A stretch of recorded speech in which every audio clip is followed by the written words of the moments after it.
KGVO Missoula, KGVO FM Frenchtown, AM 1290 and 101.5 FM. Sports Talk Tonight and streaming online at Newstalk, KGVO.com.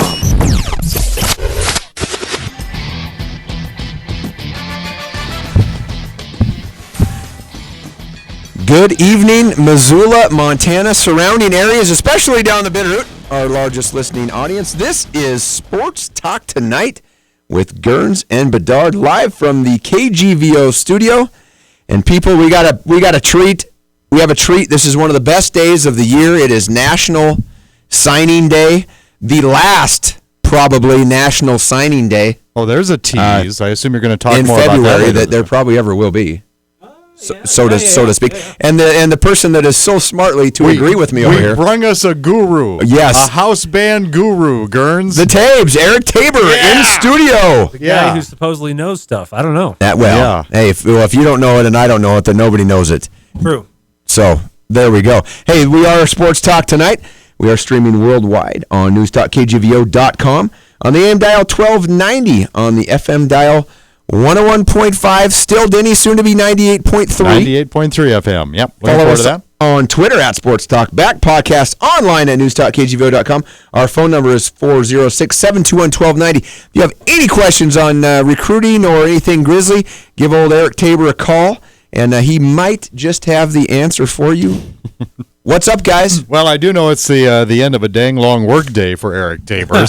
And I almost didn't ask you on Saturday night when I saw you at basketball because I just assumed maybe you were part of the entourage that goes up to Kalispell because they put on a, what is that exactly? I mean, it's a signing social, day. Really, it's a social, but it's always at Kalispell, right? They go. They're just kind of a traditional thing. The GSA chapter up there hosts it, and about 2:00 in the afternoon, the staff and the GSA guys, everybody hits the road to head up there. Yeah. Poor old me has to stick around and write a press release at that point after I've already been awake since 4 a.m. Yeah. So I have to put a bow on everything for the rest of signing day, but I got out of there just in time to make it over here. Not that we ever want you to, but you can say no to Sports Talk Tonight once in a while. Hey, if there's a day to do it, it's this day. I love it. I do love signing day. Gurnz says it's Christmas for college football fans. Especially absolutely for their hometown heroes. Well, and this is National Signing Day all across America. This is the day when kids can officially sign their letters of intent for their various colleges. And it's funny, it's kind of anticlimactic in a way, because we've seen this list. Aside from a couple guys, these kids can verbally commit. They do it on Twitter, various ways, newspapers, radio, whatever, but it's always kind of stressful. Case in point, James Brown, who committed here, said he was coming, and then he decommitted and was going to Abilene Christian, and boy, now he's going to Houston Baptist, a Division II school. So things change for family things, for school things, various things. But today is the day when they put their names on the dotted line, except for junior college and college transfers, right? Yeah, no, they officially signed up last semester, December 14th, I want to say. Okay. Is when college transfers can officially sign the way. So we've known about the 4 transfers we had coming in for a while. We put press releases about them, talked to them, all that kind of stuff. But National Signing Day is February 1 for high school seniors. Yeah. Now, before we get into the Montana Grizzly signing class, this is Sports Talk Tonight. Our special guest in studio, Eric Tabor, Sports Information Director for the University of Montana Grizzlies. There has been talk, and I believe they said that it was going to pass when put to the vote. They're going to change this whole National Signing Day. It's a very stressful time for not only coaches, but for players. It's a long, drawn-out process, probably longer than it needs to be. And they're going to do some changing. Instead of having a for the high school kids a day, they're going to actually have a period in December. Did I read right? A 2 or a 3 or a 4-day deal where you can sign, and then there might be. Do you know anything about that? Any kind of the? I don't know a ton of the details. I haven't done a lot of looking into it, other than they want to shorten up the process. And let's take this class for instance. A lot of these kids, since Coach Stitt and his staff came on board December of 2014, a lot of these kids have been on the radar since then and have been to camps at the university and have been to campus visits, have come to games, have done all kinds of stuff. So, Gurnz, like you were saying earlier, you've known about all these kids for months. So the coaches have known about all these kids for months and months and months, right? Mm-hmm. And so why draw it out through the Christmas holidays? Why draw it out longer? I mean, let's just get it over and done with, Like you're in or you're out. You got more time for kids to waffle, and everybody knows the recruiting process starts so far in advance now. Everybody knows essentially what the deal is and where they're headed, that kind of deal. So I'm all for it personally. I think if it makes it easier for everybody involved and it's better for the kids and the staffs, why not? Well, it sounds like it does favor the schools because, as you say, the verbal agreements, and then there's that extra period of time where maybe somebody can have second thoughts or whatever, which isn't necessarily a bad thing. But so I guess, yeah, that's advantageous for the schools recruiting them, and probably just a toss-up, I guess, as far as the kids who have given their verbal commitments, because you're not going to have too many of them, and if they are waffling, they'll just have to waffle faster, I guess. I don't know. Well, and there's good and bad with it, but some of the advantages of having the early signing period, it allows players to commit 2 months before. No more recruiting, no more phone calls, no more texts, no more coaches from other schools trying to get kids to change their minds. Coaches would also be forced to tell recruits what their offer really was. And it says here, sometimes before signing day, an offer will disappear completely or become an offer to delay enrollment for a semester. Early signing day forces coaches to reveal their true intentions earlier.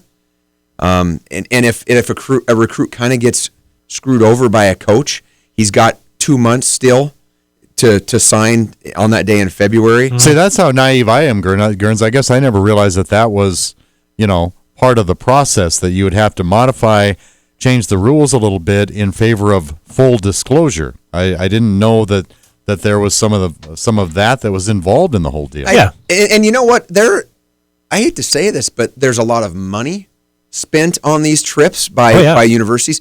There's lots of not good things that happen on recruiting trips. There's that just by having kids take all these trips, after their season, it really opens them up for bad things to happen, for violations, for whatever. I mean, I'm all for it. Let's get they do it in other sports. Oh yeah. Let's just your football season's done. You've already been to the schools probably on your unofficial trips and camps and stuff. Get them signed up. Let them concentrate on their academics and enjoy their senior year. Recruiting for me was a blast, but it was stressful. I mean, at the same time, but not that I had many options, but no, I mean, and that's the point. You want while the kid's playing football, he's in football mode. Get him thinking about next steps for football, right? Instead of I'll think about this in January, and then have Christmas and, a month off and have more time for other things, other decisions to influence your life that may or may not be good, but there are still more times. If you're going to be serious about football, you've got more time then to not be serious about football. Sure. So, I'm all for tightening up a process too, if there's a loose ends around, get rid of them, tighten it up. Sure. Mm-hmm. Before we get into specifics, we're going to get specifics next segment. But we were not at the press conference today. What were the high points from Bob Stitt? Well, kind of like I touched on earlier, Bob is really high on this class because he's had so much time to get to know them, and the other coaches too, the whole staff, because they've had time to get to know these kids and really sort of get to know their character on the field, off the field, in the classroom. And I think that's one of the high points of this group, too, is they're all really smart kids, and they all do great things in the classroom. And me personally, I think that equates to better play on the field, but we'll talk about that later. But he's really happy with how the class is coming together, and I think that was one of his biggest points of emphasis, is that, you can take 18, 20 kids from around the country, throw them together, and ask them to perform, but are they going to perform as well as if they're already friends when they get there, if they're hanging out, if they've been to camp before, if they all came to Missoula on an official trip where we were at Washington Grizzly Stadium and they saw us hang 60 points on Sac State, and it was an awesome environment and they had a lot of fun, and they really had time to gel and bond over that experience. And now they've been, so it was at November, they've had 3 months, almost 4 months now to become closer, kind of offline, to become this next group of Grizzly greats and tattoo that on their arm and really get excited about it. And Eric, as far as that aspect of it goes for the coaching staff, how does that differ from last year's recruiting class as far as the opportunity to get to know them better? And Bob addressed that. Not a lot, really. And he says that last year's group, if you look at them now, all the freshmen from last year, he loves them. And he says they're doing fantastic things. And he expects the incoming class to just build on that, to be the next sort of group of guys that keeps building that attitude, within the team up. And that's the way he wants to go about it, and he wants to jump on the recruiting process early, which they do, and they get the best guys they possibly can. And honestly, when we're losing guys to Hawaii and, FBS schools, nothing wrong with that. Air Force, Army, when we got guys going to Air Force or Army instead of coming to Montana, that's not bad. Understood. And it's even better when we take them from a school that they've already committed to that is in the FBS. Which, Isaiah Banks had offer from Colorado. Colorado messed up, and we got him. That's a good get. Yeah. And Colorado's going to get a lot of really high quality recruits now because of everything they've done. Right. Well, hey, before we go to break and talk everything that is Montana football as far as the 2017 recruiting class, Denny, I do believe it is that time of the show when you like to give away the farm. Trivia time on Sports Talk Tonight. If you know the answer to this week's question, 721-1290 is the number to call. You'll be a winner from Fuddruckers and Happy Days Car Wash. Fuddruckers, world's best burgers. Why? You top it yourself. Whatever you order off that menu, you get to go over to those prep tables and just go to work. Not only beef, buffalo, elk, Kobe beef, got it all. A lot of local microbrews on tap if you want to have a burger with your beer at Fuddruckers on North Reserve. And from Brent and the crew at Happy Days Car Wash, voted Missoula's favorite again in the latest reader poll. I don't know how many years in a row that is, like 10 or 12 years in a row they've won that. Happy Days Car Wash. Oh, they've also got a dog wash over there. Happy Days on Brooks between Pizza Hut and Fairbridge Inn and Suites. We've got a gift card for the Works Car Wash along with our $10 Fuddruckers gift certificates. So, yeah, great prizes as always. If you know the answer, number to call 721-1290. All righty. Well, some of these incoming Grizzly football recruits we'll be talking about here will no doubt see action in the season opener against Valparaiso in September. That is a school much better known for their basketball success rather than football, and that includes a 23-foot buzzer beater in the 1998 NCAA basketball tourney as the number 13 seed Crusaders stunned 4th seed Mississippi was that miracle three-pointer made by A. Steve Alford, B. Sean Miller, or C. Bryce Drew. 23-foot buzzer beater knocked off Mississippi in 98, and that was made by A. Steve Alford, B. Sean Miller, or C. Bryce Drew. 721-1290 Gurnz. I think you just stumped the chump. That'd be me, Denny. So call in, get your free goodies, and when we come back, more with Eric Tabor, Sports Information Director, University of Montana Grizzlies, on Sports Talk Tonight.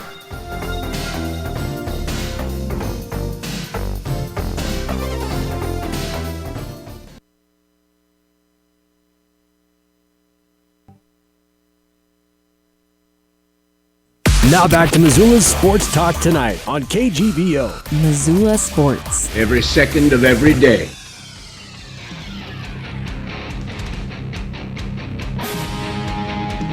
We are back. Sports Talk Tonight, brought to you in part by Orange Street Food Farm, locally owned and operated grocery store featuring the freshest fruits and vegetables, fresh meats, and a great beer and wine selection.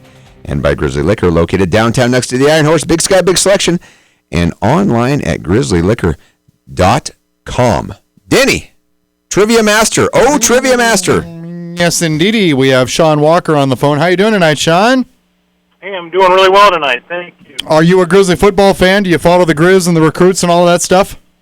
I am. I'm wearing a two-time championship leather jacket as we speak. Oh, good one. Styling. All right.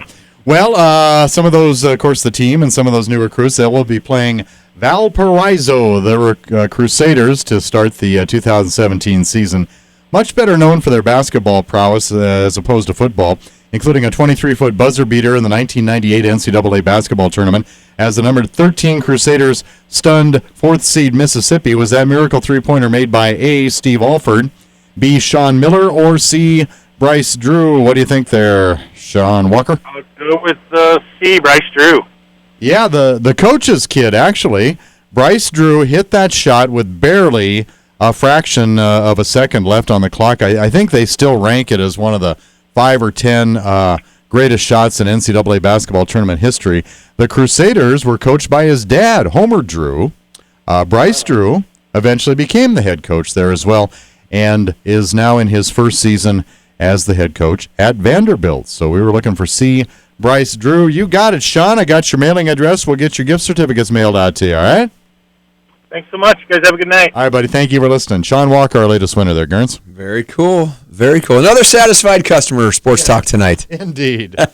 And you customers out there, if you got any questions or comments for Eric Tabor, we'd love to hear from you, too, at 721-1290. Well, you know what, Eric, and looking at the list of recruits, I always like to see the state breakdown. And out of 22 recruits, 18 high school kids, 10 of them are coming from the state of Montana. And I read a quote that says from Bob, it all starts in Montana with Montana kids. And true to his word, he's got some coming this year. Big time, too. And, I think if you ask any football coach in the state, they would tell you that this year in particular, there's a lot of talent around the state. I think, well, obviously, this is the outcome of it. But, I think that you're uncovering kids from under rocks in Thompson Falls, in Columbia Falls, and a couple from Polson. So, like we were just talking about, these are the kids that will surprise you. And a guy like Mackenzie Holt, 6'4", 235, who is playing running back at Thompson Falls. What? Just because, he's clearly the best athlete on the field, so it's you'll give the ball to that guy offense and let him run.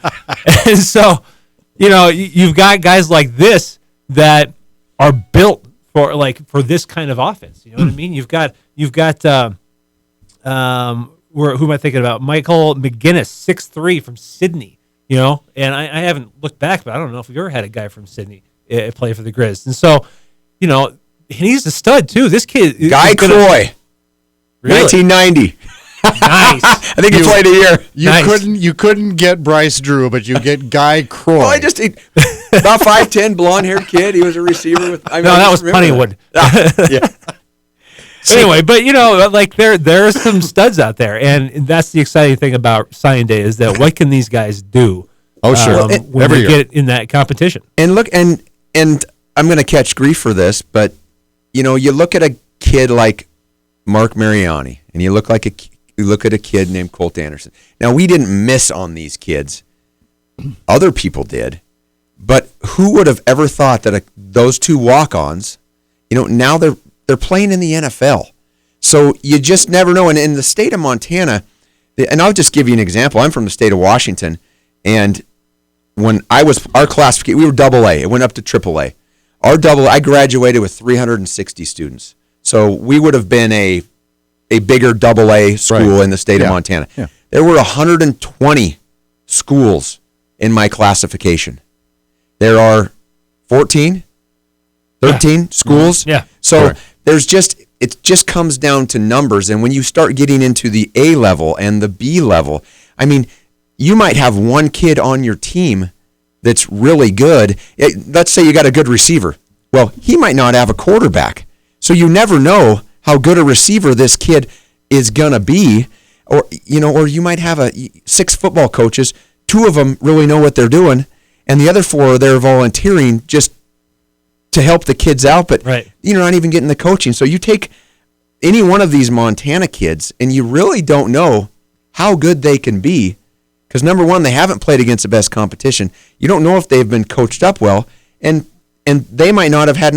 I read, I don't remember who it was, but one kid had 5 catches for 140 yards last year, averaged 20 yards, and he's coming like as a receiver. Yeah. That's the running back. Yeah. He caught a few passes too for, a bunch Yeah. of yards, but he ran for all of them. So you never know, and that's the cool thing. I mean, you got these 3-star kids, and you got these 2-star kids that are being analyzed, and people are watching these games.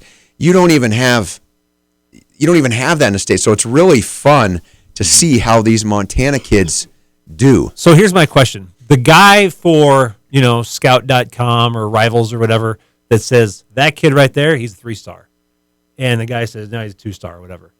How do we get that guy to move to Montana? And then go over to Washington and look at the 3-star guys over there and that kind of thing. Well, why don't these kids get ranked? And it's a shame because, like if I don't want to hamper our chances of getting some of these kids, but if one of these kids, for instance, was a 4-star prospect from Sydney and you don't get looked at because you live in Sydney in the middle of nowhere, then there'd be more opportunities for him. You know what I mean? Because all of this recruiting stuff is done online now anyway. You got a huddle page, you got stars, you got speed tests, you got, strength tests, and that's what they go off of. Well, we had a kid when I was playing named Rick Earps.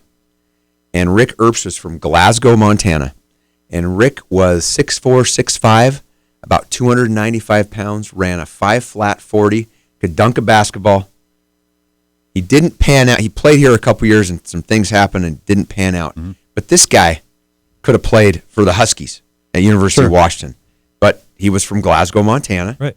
And nobody knew about him. And it's sad. I was on MSN.com, and I always read these lists. They give you like the best burger in all 50 states or the best pizza joint. Yeah. And they had on there the top recruit and where they were going from all 50 states.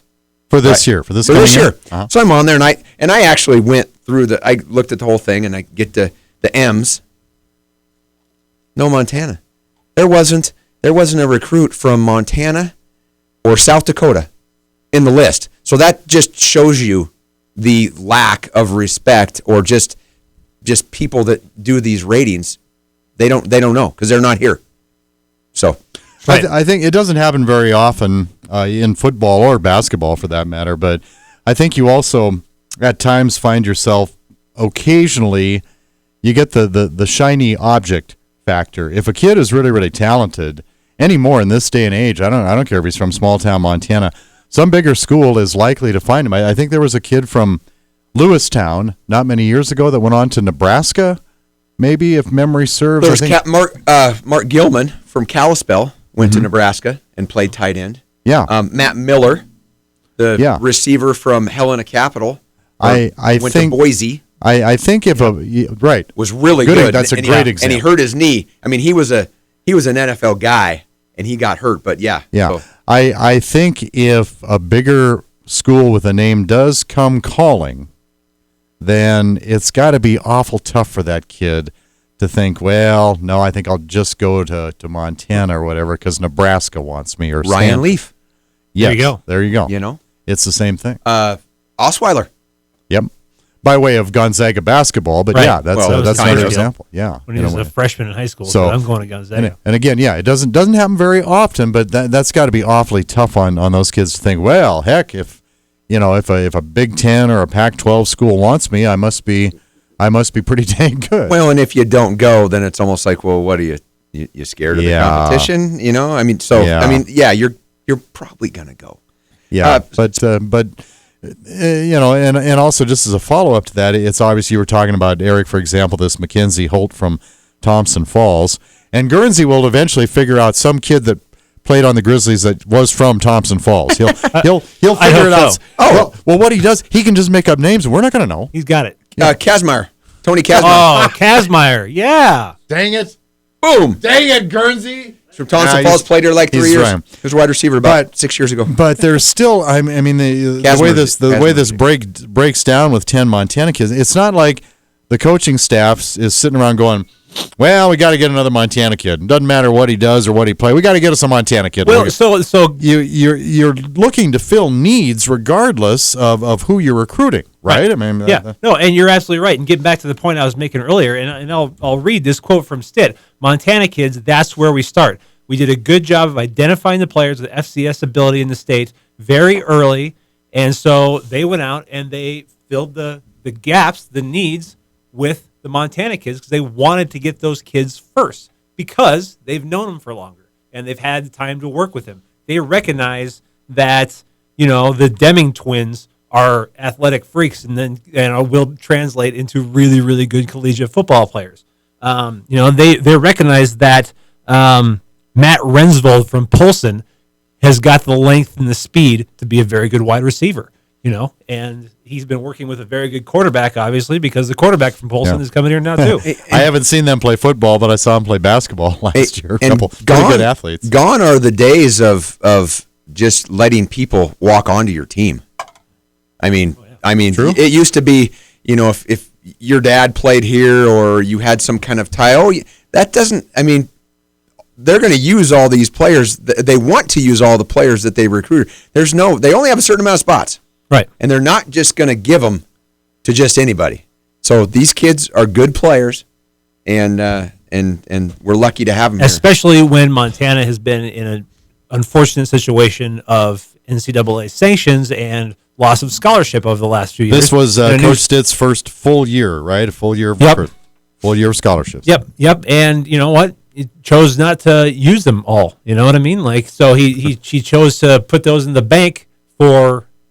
There was a gap in the recruiting cycle, chose to put them in the bank for next year down the line when they got to fill that gap in the recruiting cycle. So the junior class was pretty thin, and so hey, we need to bolster the junior class. And they'll play with them.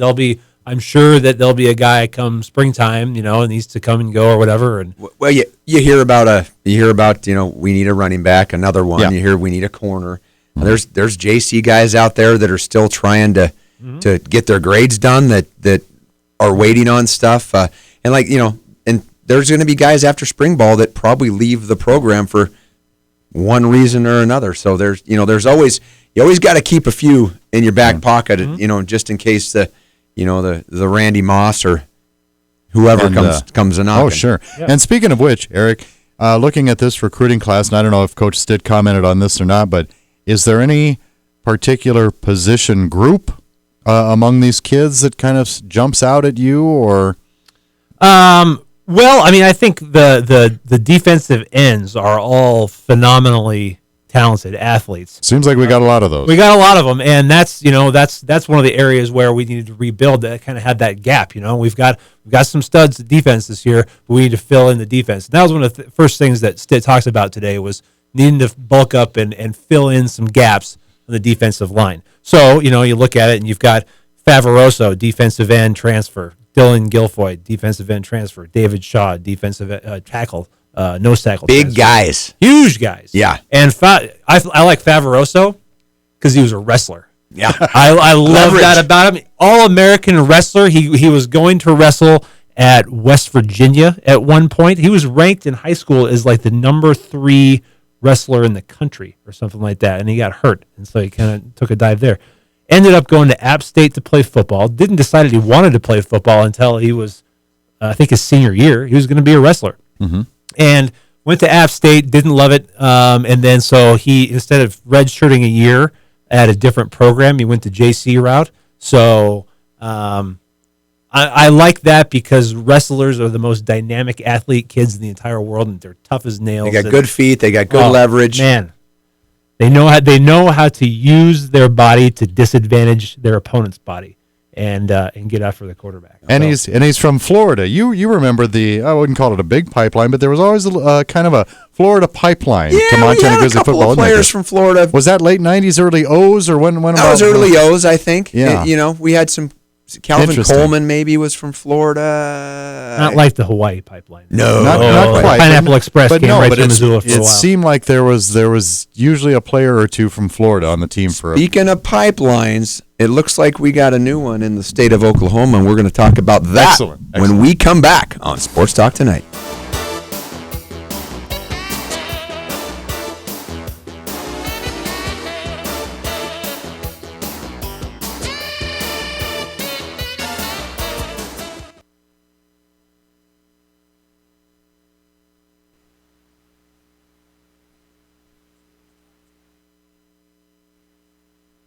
sports.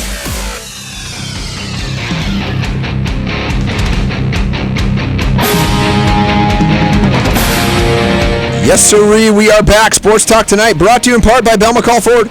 Great selection of new and used cars, trucks, and SUVs. And great deals on 2016 closeouts. Your locally owned low-cost auto dealer for over 100 years in downtown Hamilton. And by Granite Pharmacy, locally owned and operated pharmacy on South Avenue between Shopko and Big Sky High School. Find them at granitepharmacy.com. And as always, our guest, Eric Tabor, brought to you by First Montana Bank.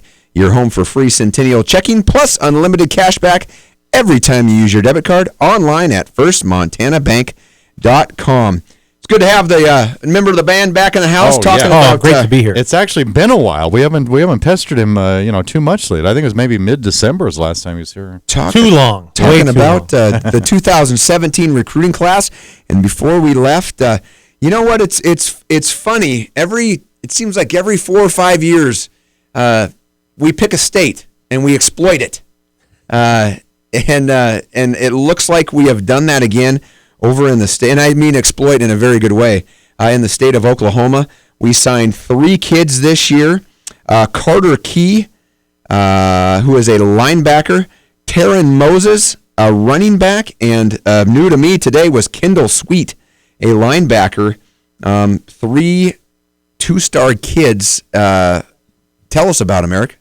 And tell us about the connection. The connections is somewhat obvious, but Coach Seymour's got a really good relationship with the state of Oklahoma. He did a lot of coaching at Oklahoma State and at Tulsa. I think he's got a lot of family there. I believe his dad is from Oklahoma, and I think he spent a lot of time there growing up. So he's got connections sort of all over the state. And that's where it really comes from. But, I think that the staff is not really sort of beholden to one area. I think that's the nice thing, is that they go where they know people and people they trust. And we've got some nice little surprises out of that state. I like Teron Moses. Tuck. They call him Tuck. Took, sorry. And he was a kid, is from tiny town, middle of nowhere, Oklahoma. So no one really, he's from the Sidney, Montana of Oklahoma. You know what I mean? And so, but he was on the radar of Tulsa. Tulsa was going to bring him in. They ended up getting a guy last minute, like an inch taller. So they went with him. But the Tulsa guys essentially called us up and said, "Hey, you should take a look at this guy. He needs a place to go," because we were in the market for a running back, and they made it happen real quick. They got him up here last week and over and done with real quick. So, he was going to go D2 if he didn't go to Tulsa. So, what have you seen, or what did they say? 5'7", 175. So he's in the John Wynn mold. He is fast. Yeah. So he's all about speed. He's not a huge dude, but he is lightning quick. Very good top end speed. His acceleration, I think, is probably what sets him apart. But he's got good lateral movement too. All right. And then Carter Key. A couple of linebackers, Carter Key and Kendall Sweet. I've known about Carter Key for quite a while from Broken Arrow, and he's 6'2", 220, and he's a stud. Broken Arrow is an awesome program too. Like, you look at the Sooner roster, and you look at a Cowboy roster down there, and they're going to have a handful of Broken Arrow kids every year. And he is a stud. He's going to be one of the guys they jumped on early. Like they recognized they needed a linebacker, and they went to where he played high school football with Sammy Akem, who's one of our wide receivers. So they've been working on this Broken Arrow connection for a bit now, and so they've known about Carter for a good long time, and they're excited about him. I know that. And what do you know about Kendall Sweet? Because that was a new one today. Yeah, Kendall has been committed for a while now, I think, but he wanted to do the hat thing. He wanted to do the recruiting day, like, the reveal. So, but he's very good as well, and I haven't had a chance to look at a lot of his video, but I would probably say that he is going to be one of the most athletic linebackers we bring in, because he was smaller linebacker. But he packs a punch. Yep. And in looking at the entire deal, not including the transfers, because David Shaw, the 6'5", 310-pound behemoth monster from Maryland.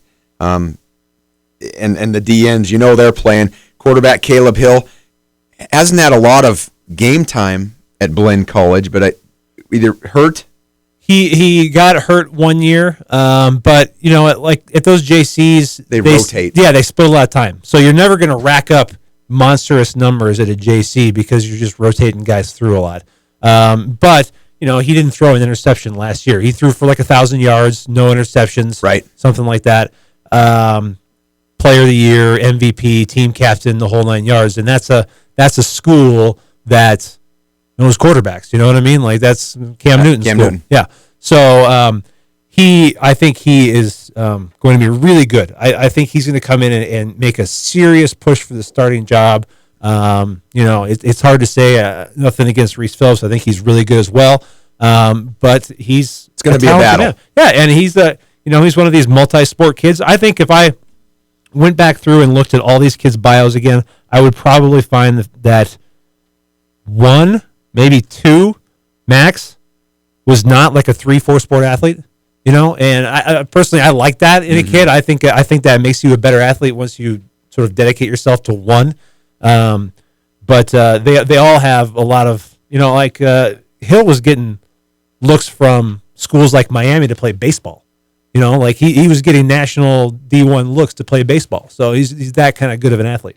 And in the high school ranks, I gotta guess that the gem, the jewel is Isaiah Banks from Aurora, Colorado. I'd say that's accurate. Yeah. And Mullen, you spend some time in Colorado, what the sort of program history that Mullen has. And he was kind of an under the radar guy. Colorado moved on him, and then apparently they went cold on him, and this was before they had all that success this year, and it was before everybody was convinced that McIntyre was gone. So there was a lot of kind of question marks going on there, and they went cold on him, and we scooped in and kind of picked him up. So that's a really good get for us, and I think at safety, with him in the backfield, from what I understand, he's going to be one of these kids that is going to see some playing time next year. Yeah, you know what I mean. Like he's gonna be a factor. So it'll be interesting to see what he can do, and his video is awesome. He's just crushing people. Well, you know what? Overall, and it's always interesting because every school it's their best job of recruiting, and they love their guys. Every class is awesome. We got every kid we wanted. And Bozeman, apparently they beat us out on every single guy that that they wanted. They got, and we didn't get anybody. So. Every Montana kid, they got him, I guess. But we only got 10 of them. And that's another thing though, like that Bob talked about this morning, was that every coach in the country is standing up there using words like excellent and great, and the reason that he's confident in saying that is because he knows these kids so well, and the recruiting process doesn't just involve the assistants going out and talking to families and that kind of stuff. Bob spends hours on the phone with these kids. And he literally sits there and goes through a litany of 60 questions just to kind of see how you do, every kid, and what's your cognitive thought process like? Are you able to answer questions? Are you friendly on the phone? Do you have a good demeanor? All that stuff plays into the kind of kids that he's trying to bring in here. And, like I said, if you start looking through these bios, you're going to see academic all-conference, academic all-state, 4.0 GPA, going to major in physics, all that kind of stuff. Saw that last year, too. With almost every kid. Yeah. And I'm a big believer in it. I think it equates to better football players. We didn't get a chance to talk about it too much last week because we had former Lady Grizz Tori Hill on the show. But speaking of recruiting, well, it's not recruiting. It's a new hire. Not a lot of turnover and shake-up and change in the assistant coaching ranks for University of Montana football. But I guess it's always kind of neat when a Grizz guy comes back to coach, right, Gurnz? Oh, awesome. Matt Troxel back into the mix. Yeah. And what a cool deal. He's an awesome guy, and I can see why Stitt wanted to hire him. Really personable. He grew up around football coaches. Obviously, I was at Hellgate the year before his dad left. So his dad, Van Troxel, had just left Hellgate after being there for decades, I think.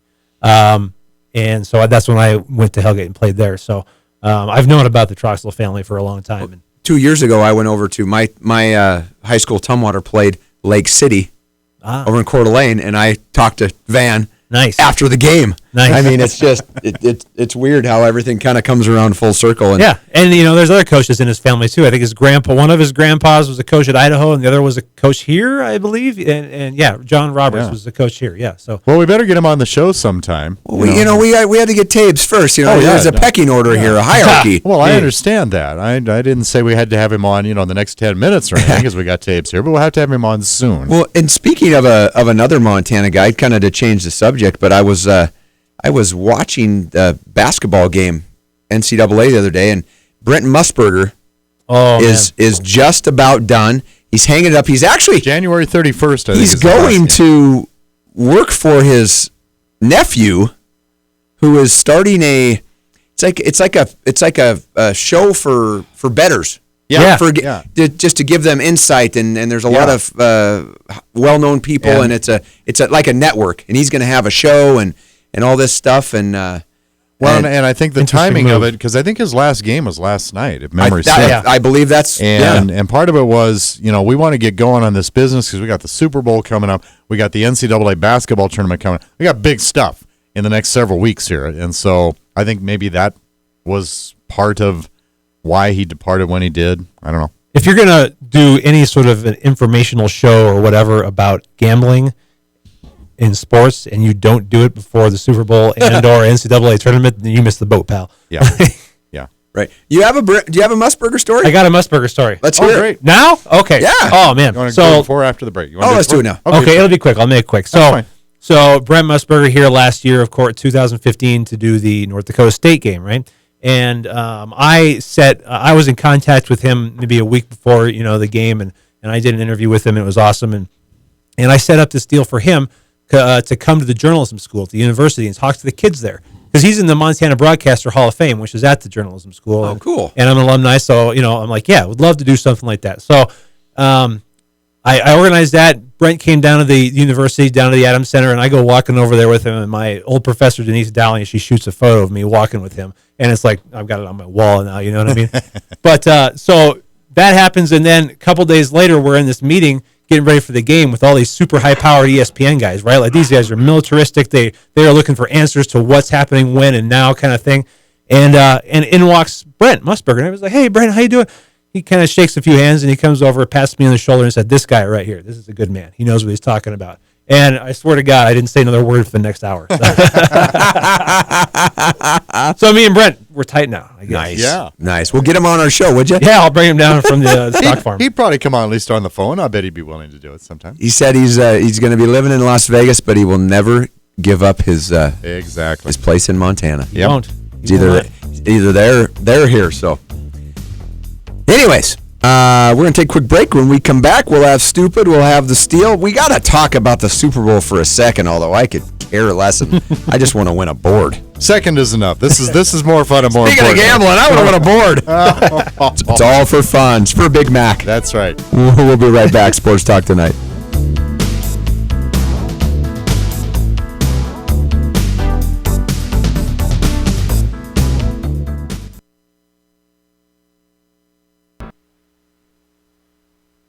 Now back to Missoula's Sports Talk Tonight on KGVO. Missoula Sports. Every second of every day.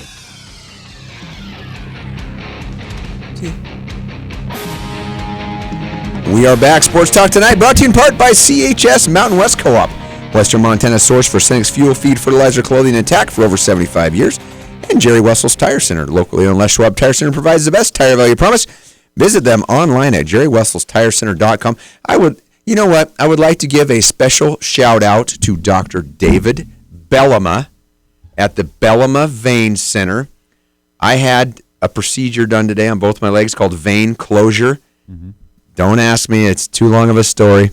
But anyways, what a nice experience. And I was in there. They had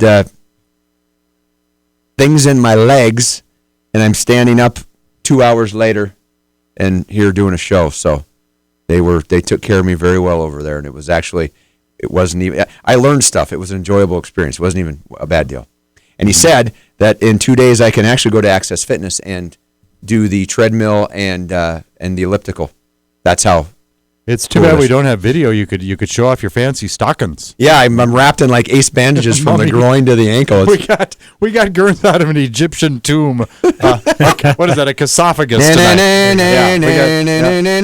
He's our favorite donkey. Yeah. It is time for the Mummy's Steel of the Week. That being brought to you, of course, by True North Steel, Western Montana's industry leader in quality, manufactured, and fabricated steel products. First of all, I want to know who is going to steal the Raiders. And by that, I mean the Oakland Raiders. But you can't. This is not future Steel of the Week now. Oh, well, somebody's stealing them because, the Raiders tried to get a new stadium done. Well, first they were in Oakland. Then L.A. stole them. Then Oakland stole them back. And now they're trying to get the stadium deal, and that doesn't happen. And then Las Vegas steals the Raiders. Mm-hmm. San Diego was trying. Maybe L.A. was trying, but Las Vegas gets them. And then the main backer, Sheldon Adelson, who was going to dump $650 million into this thing, drops out. And now Goldman Sachs drops out. Now San Diego's talking to them again and trying to steal them. So I want to know, Mark Davis, owner of the Raiders, who is going to steal the Raiders?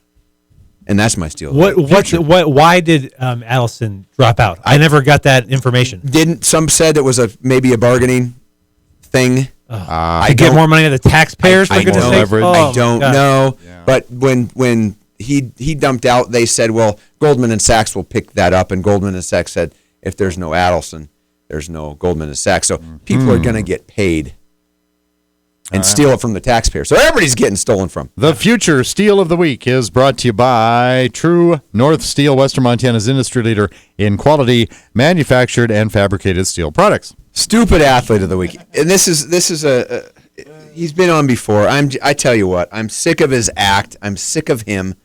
He just needs to go away, and that's Grayson Allen, Duke basketball player. Did he trip a kid again? Well, he's involved in 3 trippings.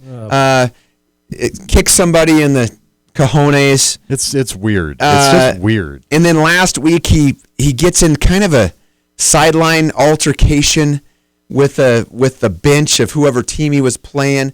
And then I was watching the last game he was in, and you can't really tell what's going on, but somebody was coming around a screen, and all of a sudden you see Grayson Allen just stomp, like he was trying to stomp or did stomp on the guy's foot. I mean, every game it's something different. The look on his face makes you want to punch him. It's such strange behavior of an athlete. Well, at any level, but at Duke, that just a major collegiate basketball level, and it's just punk. It's weird. There have been a lot of punks, but I don't know that they've played for Duke. I don't know that they've taken it this extreme though. Bobby Hurley, Wojciechowski, all these guys. Nobody is like them unless you're a Duke fan. I'm a Duke fan. Well, there you go. Look at that. Well, then call Grayson Allen and tell him to quit doing whatever he's doing. It's funny. Like I don't know. Krzyzewski's pulled the plug on the whole deal, and they lost to NC State the other night. The whole thing is imploding over there. He won't even let them wear their jersey or their sweatshirts in the facility because he's said you need to get with the Duke way. Wow. Hey, I like that. Don't be a T-shirt basketball player. Don't be a T-shirt student athlete. And I will say this, individually, these acts are not too terrible. I mean, really, but now it's like the spotlight is on you. Yeah. Oh, yeah. It's happened too many times. Figure it out, kid. Yeah. I mean, it just gets brighter and brighter every time. But much more scrutiny. That's my stupid. Our guest, Sports Information Director Eric Tabor, University of Montana, National Signing Day. We've been talking football recruits. And before we do spend our 30 seconds on the Super Bowl, Gurnz, wanted to back up a little bit and talk about the recruiting class because I've got to believe, because this it's just inherent with a class when the main guy graduates. I got to believe that some, if this was open to questions from the press or the general public after the presentation that they did in Missoula earlier today and are doing in Kalispell right now, a lot of people are probably asking about the quarterback. What's the quarterback situation? It's just the nature of the beast. Can't be any worse. That was Guernsey who said that, by the way. Yeah. Me. Gurnz. Don't get me in trouble, man. No, that was my opinion. Gurnz, don't use your inner voice. Sorry. But no, I mean, and you've had, I think a lot of the things that you've said about our quarterbacking situation are legitimate points, Gurnz. I don't, but that player, Brady Gustafson, has moved on, graduated, And so a lot of people are asking, well, what are you going to do about a quarterback? I see you signed one here, but he didn't really quarterback all that much. What's going on there? Well, so a couple things. We brought in Caleb Hill, who is going to provide more competition, number one. I think Reese Phillips is very capable quarterback. I think Caleb Hill's a really capable quarterback. I think Gresh Jensen's a very capable quarterback. What the coaches point to is you've got Reese is a senior. If you don't bring in Caleb Hill, you've got a freshman as the backup. You know what I mean? So you got to plug someone else in there, and you've got to bring in the competition, which rises all boats, right? So they're really high on Caleb Hill, and if you look at his numbers, they don't do his play justice, because at the JC level, everybody's sharing time, right? So you're not going to play every snap of every game and rack up 2,000 yards, or 500 yards passing or whatever in a single game. But he did rack up a lot of numbers. Didn't throw an interception all last season. Threw for about 1,000 yards over, I think, 6 games. You know what I mean? Had 20-some touchdowns. The kid's a very capable player, but he was also MVP of the team. He was also team captain. He was also all those kind of things. Yeah. He was a baseball player, and he's got a lot of intangibles that they like a lot. The system at Blinn is apparently virtually identical to what we run. So he's got a lot of experience running this kind of offense. So there's a lot of reasons they brought him in. And you've also now got 2 other young quarterbacks, freshmen, to provide more. And I think one of the best points you made out of all of that is you're right. Our transfer from Kentucky, Reese Phillips, he will be a senior. And so if you don't have someone in between your senior and freshman, then sure. Unless you just think this freshman is going to be the future of the team for the next 4 years. Sometimes that happens. Doesn't typically happen in Montana, but sometimes that happens. And I think people kind of get caught up in recruiting news and stuff, and they don't realize that it's just a pragmatic deal. You know what I mean? Like, you can't have just 2 guys that are your guys. Gresh Jensen's going to be a very good quarterback one day. Do you want to leave the backup position to a freshman, though? Give him some more years, give him a little bit more time to develop. Yeah, sure. Caleb Hill, high school, he was all-state in the state of Texas. 11 letters in 3 sports. He was academic all-state in 3 sports: football, baseball, basketball, and he was the MVP of the Bayou Bowl in 2015, which I'm assuming is an all-star game between Louisiana and Texas. It's a Texas only high school bowl. Really, the Bayou Bowl. Game. Houston is the Bayou City. Oh, sure. Gotcha. So, but state of Texas, hey. They play some football down there. Yeah, they do. They play a bit of football. They do. Well, but you know what? It's always interesting, and you just get a little taste of football here in the middle of winter. Kind of fun. Yeah, really fun. No, this is a great show. I'm glad that we do this one. My advice to everybody, even though the format changes next year, I'm glad we do it. My advice to everybody is print out the list and put it in your back pocket for about 3 more years. Pull it back out, dust it off, and see what happens. See who's left. Yeah, because everybody just kind of forgets about these kids in about a month. Super Bowl, Falcons and the Patriots. Falcons fan for a day. That's what I am. Same here. Give it to me. I love the Falcons. Nice. Right now. All right. We're all picking the Dirty Birds. Yeah. Boy, let's see. I'm calling a shootout. We're going to write these down. I hope so. It's supposed to be. I want to see 80 points on the board. I'm going to say, and this is off the top of my head, I'm going to say Atlanta 37, New England 31. Love it. Like that. Danny? 20 seconds. I will go Atlanta. They average 34 points a game. 34, New England 28. Eric? I like Matt Ryan's ability to score points. I'm going to give them a bit more. 41-38. Nice. All right, we're out of here. Super Bowl Sunday coming up. Sports Talk tonight. Thanks, Tapes. See you next week. At the Peak Health and Wellness Center, we inspire limitless